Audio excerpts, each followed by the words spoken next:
नहीं पूछना, क्योंकि अकल तो हजार हीले बहाने वजूहात तकाजे और हालात का रोती रहती है, तो फिर किससे पूछना है। इकबाल कहता है बया के इश्क कमाले ज़ियत फन्ने दारत। इकबाल कहता है रसूलुल्लाह की इज्जत और हुर्मत का मसला पूछना है तो फिर इश्क से पूछो। कि हजरत अबू कतादा रदी अल्लाह ताला अन्हु और हजरत सलमा बिन अकवा रदी अल्लाह ताला अन्हु सिर्फ इसलिए मैदान में आ गए कि मालूम हुआ कि एक शख्स ने रसूलुल्लाह सल्लल्लाहु अलैहि वसल्लम की मुबारक ऊँटनियों पर हमला कर दिया है।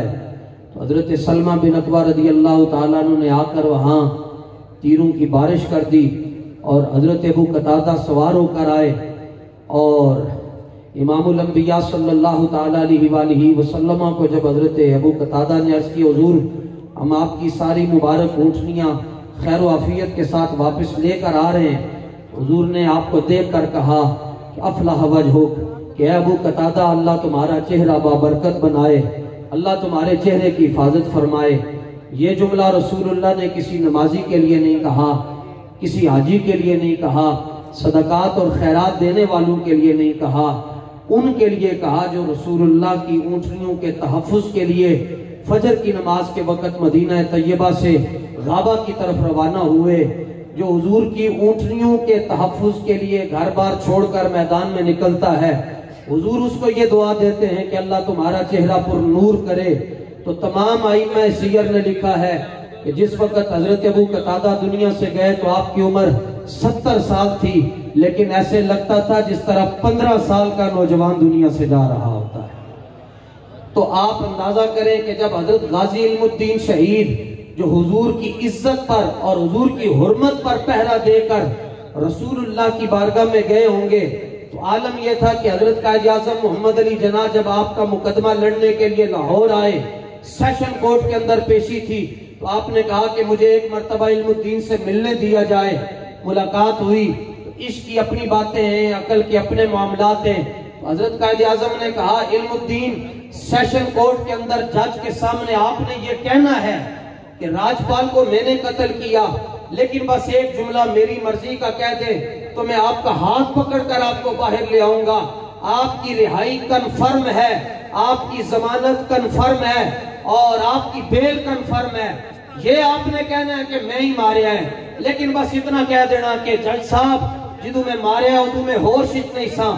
इल्मुद्दीन कायद आज़म मोहम्मद अली जना दी गल सुन के फड़क उठा, कहने लगा जनाब ये कहते हो कि मैं कहां कि मैं होश ही नहीं सा, बादशाह जिंदगी च होश ही तो कोई बारी आया सी। खुलते हैं गुलामों पे असरारे शहनशाही। जज ने कहा जी करें बात।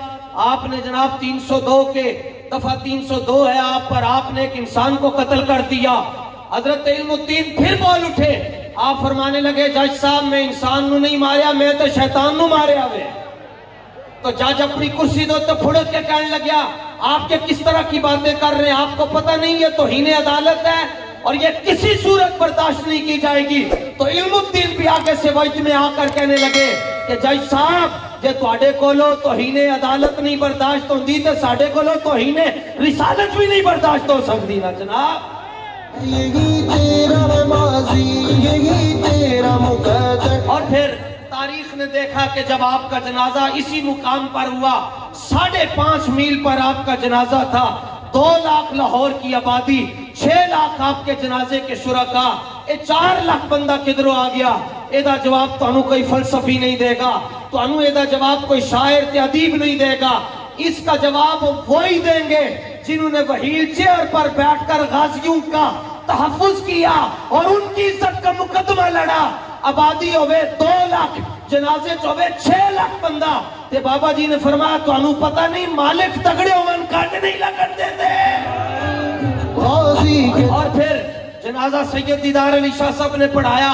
आप मुहद्दिस शुरू से लेकर आखिर तक, आप सैयद बादशाह और आला हजरत के खलीफा, वो कंज कुदूरी नूरुल-इज़ा से लेकर बुखारी मुस्लिम तिरमिज़ी सारी किताबें आपने पढ़ाई। लेकिन कयामत तक जब भी सैयद दीदार अली शाह साहब का तारुफ करवाया जाएगा, इस लिहाज से नहीं करवाया जाएगा कि वो मुहद्दिस बहुत बड़े थे, अगरचे वो मुहद्दिस हैं, जब भी आपका तारुफ क़यामत तक करवाया जाएगा तो तो ये लफ्ज जरूर आएंगे, दीदार अली शाह ओ बाबा जिन्हें इल्मुद्दीन का जनाजा पढ़ाया सी, और जनाजा पढ़ाने के बाद रोते हुए ये कहा, या रसूल अल्लाह सी सारी जिंदगी इल्म हदीस की खिदमत की थी, हमने सारी जिंदगी उसूल हदीस पर काम किया, सानू तो कभी ख्वाब विच भी अपना दीदार नहीं करवाया ने, तो इल्मुद्दीन के जनाजे के अंदर बनफसे नफीस तशरीफ ले आयो। तो अगर आप चाहते हैं कि हुजूर का कुर्ब मिले, रसूलुल्लाह की बारगाह का कुर्ब मिले, हुजूर की इज्जत पर पहरा दे, क्योंकि जो इज्जत रसूल पर पहरा देता है वो फिर मिनटों में नहीं बल्कि वो सेकंड्स के अंदर रसूलुल्लाह के करीब हो जाता है। अल्लाह जल्ला शानुहु मेरी आपकी हम सब की हाजिरी को अपनी बारगाह में कबूल फरमाए। आखिर दावा या अनिल हम्दुलिल्लाहि रब्बिल आलमीन।